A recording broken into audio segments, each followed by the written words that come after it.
Hey everybody, welcome to another String Tip Tuesday.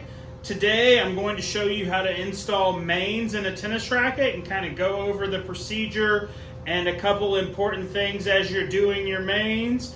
As you can see, I've already pre-woven this racket, as is my preference. Your first thing when you're starting your mains of your racket is figuring out where you actually start. So with this racket, there's 3 sets of grommets across the bottom. There's 3 pairs, so there's 6 total holes. That would indicate a throat start typically. Typically, if there's an odd number in the bottom, whether it's 3 or in the case of like a shift 5, it's going to start at the bottom. If it's an even number, typically they start at the top, but this racket starts at the bottom. So let me adjust the camera angle so you can see a little better, and I'll show you how to get started on your mains. All right, all set up. So you can, if you want, back up your machine clamp with another clamp.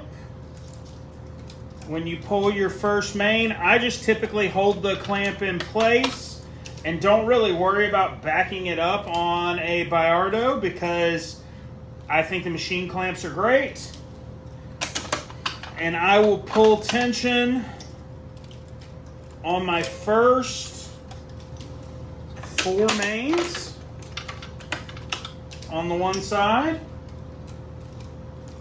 You don't want to go any more than 4 mains ahead.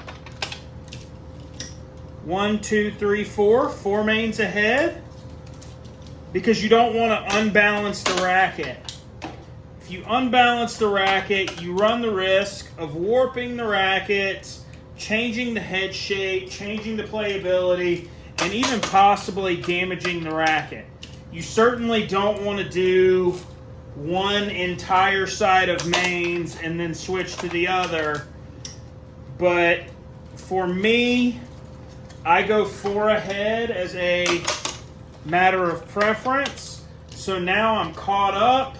This is a 16-19 racket, so I'll actually be able to go all the way to the end of the mains on this side before I rotate back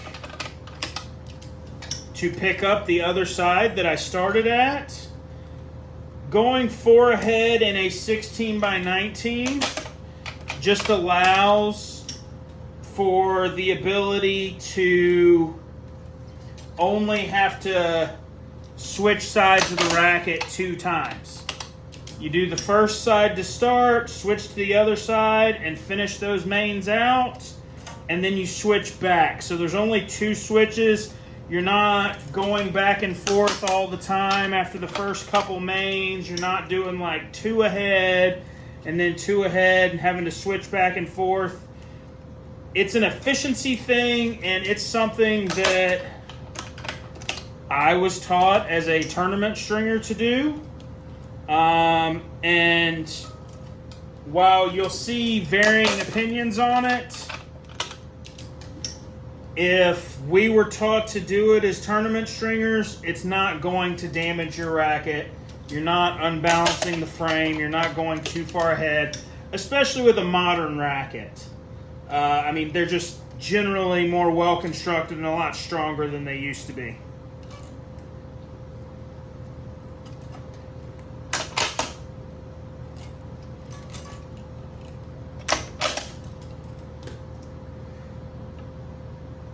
And then cut your tails off on both sides, nice and even. And your mains are complete, and you are onto your crosses. Again, figure out where you're starting. There's 6 total grommet holes across the throat, so we start at the bottom. Pull each individual main all the way through. You don't want to double pull. Pull each individual main.